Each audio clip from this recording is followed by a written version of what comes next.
Let's talk about bad guys, because everybody loves a really good villain. You might not have a villain in your book. Not every book has one or needs one, but they're really fun to write if you do. And this video will apply to whether you're writing a villain or just a typical antagonist, which is the person in opposition to the protagonist. You don't necessarily have to have a serial killer on the page, but you can have somebody that gets in the way of your main character. And all of these things that I'm about to say apply no matter what. Whenever you're doing an opposite character, the guy in the black hat versus the guy in the white hat, you need to apply these 6 things. The number one thing that antagonists and villains have is a complicated history. And we know our characters should have that, but the other characters, even if they're only on the page for a little while, they need to have a complicated history too. Because in general, people don't just become bad guys just because they woke up one day and decided to become a bad guy. I read Jodi Picoult's 19 Minutes, which is a really tough book to read, honestly, because it's about a school shooting.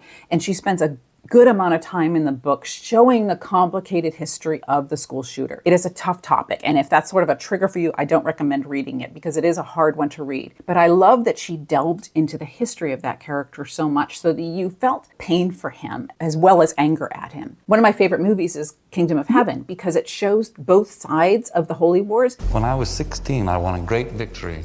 And so then you're kind of rooting for both people. You understand the complicated history between both of them.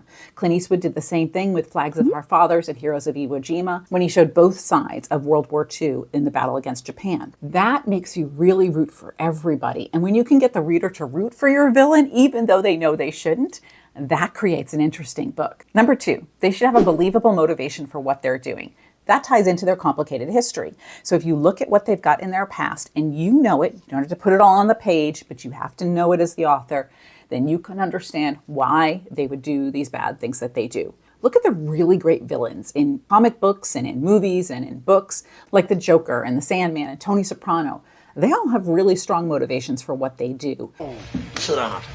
Sit down. Easy. And whether we agree with them morally or not, we understand it. And that's what you want the reader to do, to understand so that they can connect. Number 3, they should have a commitment to something we all believe in. You're probably saying, wait, this guy's a serial killer. Like, why would he have something that we all believe in?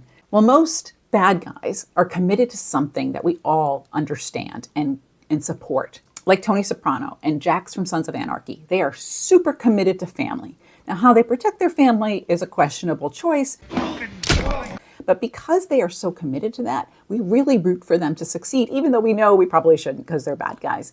So when your villain is committed to something that we all believe in, whether it's protecting their family or getting revenge for something horrible or love for somebody else, even if it's twisted, we understand it and we have that connection with them. And remember, connection is what keeps your reader turning pages. Number 4, they have a skewed moral compass. So that's what makes them bad guys, right? They're not necessarily believing the way that most of society does. They have kind of a different view on how things should work out. Right or wrong, that makes them interesting. Remember, they have a complicated past which created this skewed moral compass. They see up as down and down as up. And you want to understand why. That's why you really need to understand their history. You need to understand why they have this skewed moral compass. What made them turn out this way as opposed to the neighbor that grew up in the same neighborhood? Why did they become a bad guy and this kid did not? When you understand that, you can build sympathy for your bad guy. And sympathy makes the reader conflicted. And when the reader's conflicted, they're just like, oh my gosh, I don't know if I should root for the good guy or the bad guy. And then they're flipping the pages to see how it's going to turn out. There are lots of books that do this really well. And I love when that happens because then I want to see everybody win. Look at Gollum, for instance. Once you understand Gollum's history and why he wants the ring so badly, you kind of want to see it work out for him, even though you know he's a really bad guy and he has really bad intentions with Frodo. That complicated history with Gollum and that twisted, skewed moral compass that he has does make him sympathetic. You understand what he's looking for. Whether you agree with his methods or not is another story. Number 5, they have to be a worthy opponent to your protagonist, which means they have to have a lot of really good strengths. Whether that's intelligence or strength or courage, whatever it is, they have to be a worthy opponent to your protagonist.